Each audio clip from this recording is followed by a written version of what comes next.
I just want to show you quickly how to factory default this phone. It's a Yealink T40g IP phone.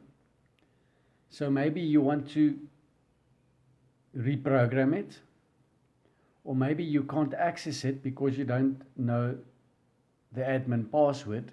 Maybe it was changed, or maybe you got this phone from someone, or maybe your client asked you to come and reprogram the phone, or whatever the case might be. It's very simple.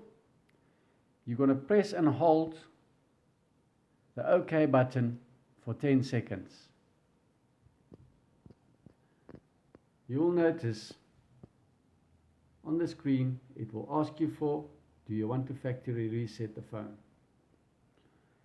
And then you press the button underneath OK, is this one here. You press OK, and it will be factory reset. Have fun.